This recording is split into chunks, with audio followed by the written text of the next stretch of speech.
For somebody who's not even a main cast member, they sure gave Carly the entire episode. You want to talk about it? Let's talk about it.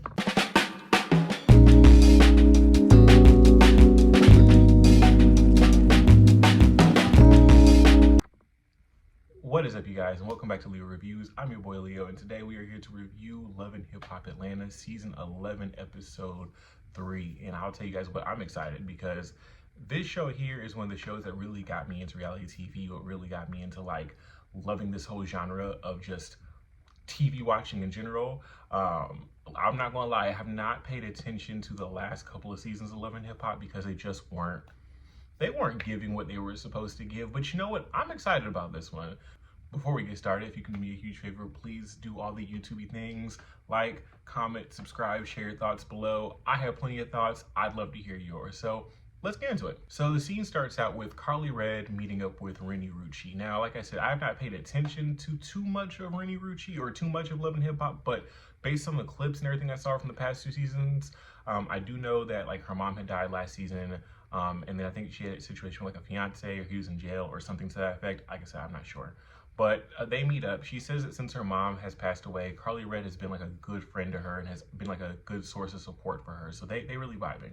The conversation, you know, goes from just general conversation to the situation between Karlie and Spice. And Karlie feels like Spice has an issue with her, but she says she doesn't understand why. She says that she also feels that the other girls, you know, Rashida, Bambi, and a lot of the other girls have an issue with Karlie as well, because when Spice was in the hospital in the DR, Karlie was down there and the rest of them were trying to get in contact with her, but she says that she wasn't trying to be messy, so she didn't answer, and they were just trying to figure out what was going on with Spice. So now they're mad at Karlie, which understandably so, because if my friend is like, you know, laid up dying in the hospital and I'm trying to call you to get like the 411 or the stats on my friend and you just not answering, man, you're gonna have an issue as well. So Renni brings up Erica Banks. Side note, I was actually supposed to see Erica Banks perform like last week for a Pride celebration, but literally missed it. I'm so salty. But anyways, so she brings up Erica Banks and she said that her and Erica were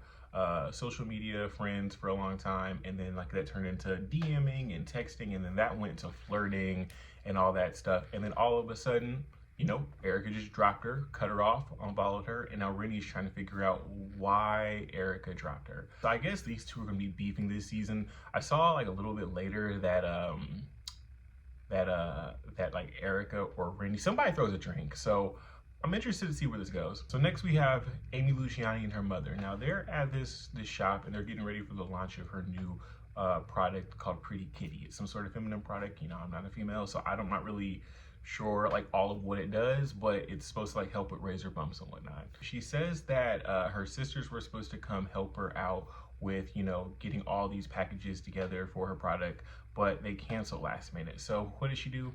She calls Chaotic. The conversation switches to with Amy and them about, you know, their sisters. Now there's 3 girls in total and they have their mother. Side note, did not realize when I saw a picture of all them together, I thought that was 4 sisters. Mama looks good. Mama looks great. Like she looks like her and Amy are damn near twins, and she looks like she's the same age as the rest of them.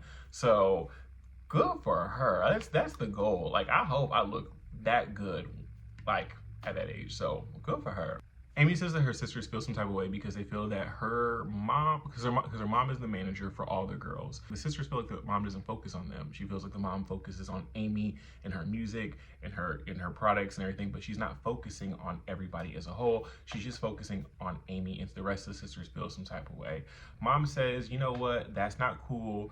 I don't like this division. Let's go ahead and let's have a family meeting so that we don't have to, you know, deal with this anymore. So they're gonna have a family meeting and we're gonna see how that goes a little bit later on. Now, so we have Jessica White. I'm gonna be honest with you guys. I remember being what, 11, 12, 13 years old. I might have been 13, 14 years old. And I remember having the biggest crush on Jessica White as a kid, like the biggest crush on Jessica White. And I always knew her as like that supermodel, that pretty chocolate supermodel girl.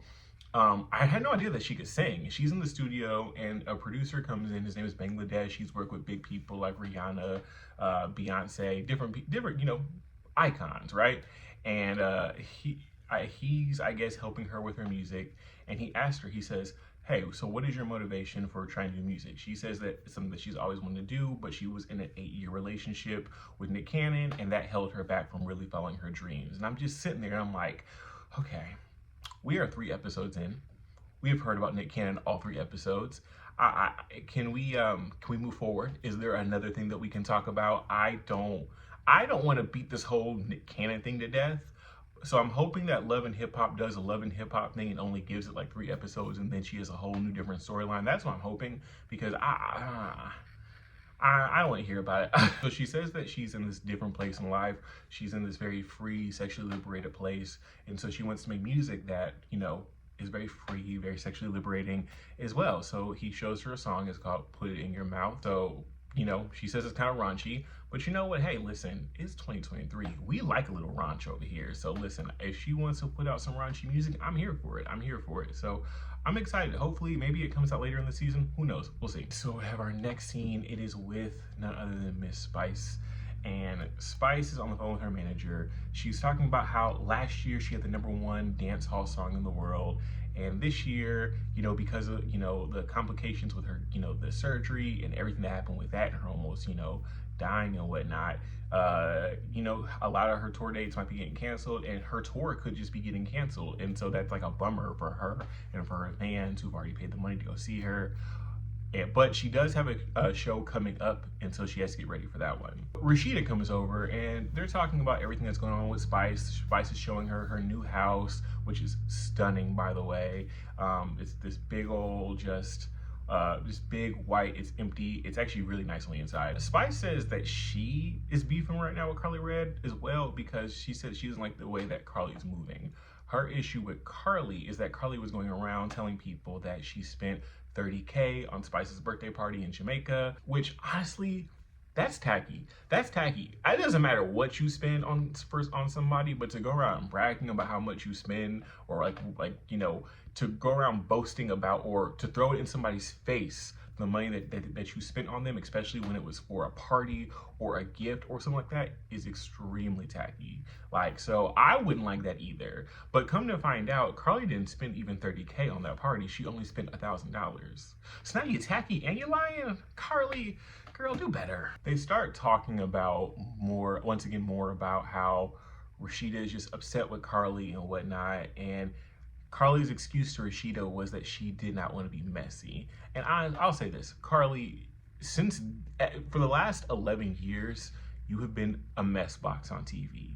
For the last 11 years, you've always been messy. You've been that messy girl from day 1, episode 1 of Love and Hip Hop, when you were, you know, outing Jocelyn and Stevie J's relationship to Mimi. You have always been that messy girl. So why change now? Girl, be messy when it's necessary. We just don't like you being overtly messy in the wrong times. But if you're gonna be overtly messy, do it when you need to be. Spice says that she wants to hold some auditions for her new for her upcoming show. She says that she wants to have dancers that can do a lot of extra things to kind of distract from the fact that she can't dance as hard as she used to, or she can't move like she wants to. So she wants to have dancers on poles and doing a bunch of acrobatics and things like that. So she asked Rashida to help her with the auditions for it, and Rashida says she's gonna help. All right, so now we have the family meeting with Amy Luciani, her mama, and her sisters. I think their ones is Raynell and then Angie. So they all meet up and they're just having this conversation, and Raynell and Angie mainly Angie brings up the fact that she feels that the mom is more of a momager to Amy versus the rest of them. And you know, they're having this conversation back and forth. She says like she feels like the mom is up at Amy's, you know, crack and whatnot. And Amy tells her sister, well, you just gotta work hard. You just gotta work hard, do better, and the mom will help you, which is such a rude thing to say. Like, if we were having that with my brother or my sister, and they said that to me, I would just be looking at them like, y'all, they wouldn't. That's such a rude thing to say. It's so just submissive, because it does appear that because Amy's career might be a little bit more popular, might be a little bit bigger, maybe that's why the mom is helping her out and not helping the sisters out. The sister, honestly, I feel like Angie's feelings are low-key justified in the situation, but I just don't feel like maybe she's not going about it right way or whatever. It's funny because I feel like she said that Angie is the oldest one, but Angie gives me middle child vibes. Like, she really does. As a middle child myself, I can see it. But I think that Amy's the middle child, but Angie's giving me middle child vibes. I don't know. Amy says it's not her fault that she's doing well. She said that the mom set aside a bunch of money and gave all 3 girls the same amount of money for their businesses and whatnot. And Amy was the only one that used that money to invest it in herself and for her businesses, and that's why her businesses are thriving versus her sisters. So that was the excuse that she's trying to use. The sister says that that her mom barely has shown up for her. She said she had the opening of her tattoo shop and the mom was only there for 20 minutes and then Amy called and then she dipped out, which once I can see where Angie's coming from, because literally I would feel this type of way too, especially this is my big day. This is my opening of a business, of a tattoo shop nonetheless. Like, I would be feeling this type of way. I'd be salty if my mother did that. So I kind of completely understand where she's coming from. The other sister, who I think is the youngest, Raynell, says that she no longer wants to be the operations manager for Pretty Kitty anymore. And both Amy and her mom are telling her that she's selfish and she's wrong and she has to, not think about herself so much. And that's when Angie gets in, and Angie's like, no, she just wants to do her own thing. Let her do her own thing. She doesn't need to focus on you. And that's like they're going back and forth. They're fighting, yada, yada, yada, to the point to where Angie just gives up on the conversation and she simply leaves. Here's my thing, right? I'll say this, just like I say about like Sonya in the Real Housewives of Atlanta. I don't like the concept of family. Like, I think that, yeah, it's great that family helps. Like, my family is a family business and we've all worked in the family business before, but I just feel like sometimes with family, working together or having them work for you doesn't always work, because it definitely mixes a line between family and business, and that always doesn't work, especially if the parties at hand cannot handle it, or the parties at hand don't know how to separate the two. And that's what I feel like in this situation, that they don't know how to separate the two between the business and the family, and that's what's causing the divide between the whole family. I hope they work it out, but heck, we'll see, y'all. We'll see. I don't know. I think that they all need to cut ties businessly. The girls need to get real managers, and I think that that's what they need to happen. So now we're back at Spice's house. Spice is just sitting there chilling. She got her little pigtails, and all of a sudden, Shekinah comes over. Shekinah and her are just happy, having conversation, going back and forth, yada, yada, because, they made up and everything. And all of a sudden, out of nowhere, who shows up at the door? Carly Red and her daughter. And this is what's going to spark the entire drama of this episode. And I have a little bit to say about it, because I'm conflicted. Carly brings her daughter Jasmine because Jasmine is now pregnant, and because Jasmine and Spice are close, Spice lets Jasmine come inside while her and Carly go outside. That's when we find out that Carly literally bought the house right across the street. And that's where all this drama is stemming from, because Spice said that her and Carly had an agreement about that house, and how Spice did not want to live in the same neighborhood because she says she's a single mom. She's a single mom with 2 kids, and 2 kids who are young and underage, and Carly sometimes be lit, and she just didn't want Carly all around there and doing that, so that she didn't want Carly to get the house. But Carly got the house anyway, and that's where all of Spice's point of contention right now is that she feels like Carly went behind her back.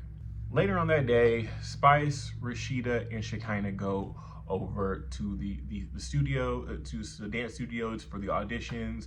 The girls are dancing, they shaking, they on the pole, they doing their thing. I was seeing acrobatics. I was like, wow, if I had that level of core strength, it'd be over. I could never. But they picked the dancers and everything, and that's when the 3 of them, Shekinah, Rashida, and Spice, start talking about Carly, because I feel like this episode is low-key about Carly. Like, that's all we've low-key been talking about. That's been the meat and all the potatoes of this. It's Carly. They start talking about how Carly bought the house next door or across the street, even though Spice asked her not to do so. And that's when Rashida says that's real stalkerish, and it's giving single white female. And it is a little stalkerish. It is, but once again, it's a house. Like, I could see that maybe Spice was like, nah, I'm not living here, and and like maybe move to another house. And then Carly said, well, I'm gonna move to that house, to the house across the street from that neighborhood. And if she was following her, but like this one time doesn't really feel as stalkerish as they're saying. I get it, I can see the vibe, especially if you don't want the person living next to you, but like, is it that deep? Is it something that we really need to be this upset about? Like, I don't know. After that, there's a scene with Jessica White again. She's at a performance seeing Tidra Moses, and I'm not gonna hold y'all. Like, I don't know if maybe it's because like my age, but I'm sitting there, I'm watching this, and I'm like, who is Tidra Moses? Who is Tidra Moses? And like, I'm watching the scene, I can't even pay attention to what was happening, even though not much was happening. But I'm trying to figure out, who is this lady? Who is Tidra Moses? And then it hit me. You know, she had that one song, don't know if you got a girl, don't mean no disrespect, but I rule my world. Love that song, love that song, love that song. They should have played that song, because whatever they were playing, I didn't know what it was. But she meets up with Tidra, and you know, Tidra gives her some advice, and she's gonna move forward with her career. Good for Jessica. Our final scene, we have Spice meeting up with Carly. Spice is going into this meeting already just like not feeling Carly, and Carly's coming into this meeting trying to appear humble, trying to appear sad, just trying to come off as, you know, Spice, I miss you, I love you, yada, yada, yada. And honestly, I kind of feel like it's true. It feels kind of fake. It does feel fake, but I could see it maybe being, you know, genuine, but it feels like Carly's doing just a tad bit too much in the scene. But Spice sees it, Spice says you're being fake, and Spice is not having it at all. Spice brings up the whole birthday thing and how much Carly was boasting about spending. Carly says she doesn't remember telling people that. She says she doesn't even know how much she even spent. I don't believe that, because I know how much I spent on everything. I don't believe that. And I honestly do believe that Carly was going around telling people. That's just what people do. People be fronting, people be putting on, for one. People be acting as if they did everything. You know, people are so showboaty. So I kind of believe that Carly was doing that, but Carly says that she didn't do that, or if she did, she does not remember doing it. So she's trying to, you know, move on from that and get over everything, and she's crying, and Spice is not having her. Spice is not trying to deal with it. Spice is like, no ma'am, no ham, no turkeys. I'm not playing with you. You're on some fake stuff. And that's when the whole situation about the house comes up again. And once again, you know, Spice is mad. She said, I asked you, I told you, I don't want you living next to me. I don't want you living near me. And you did it anyway. If I fart, you're gonna smell it. Like, I feel like you are too close, and I feel like you went behind my back. And that's when we find out that Carly actually made, I don't know who was, one neighbor, two neighbors, five neighbors, I don't know, but she made somebody sign an NDA so that nobody could tell Spice that Spice was moving into the neighborhood. That's shady. That's shady as hell. Honestly, here's my take on this whole situation.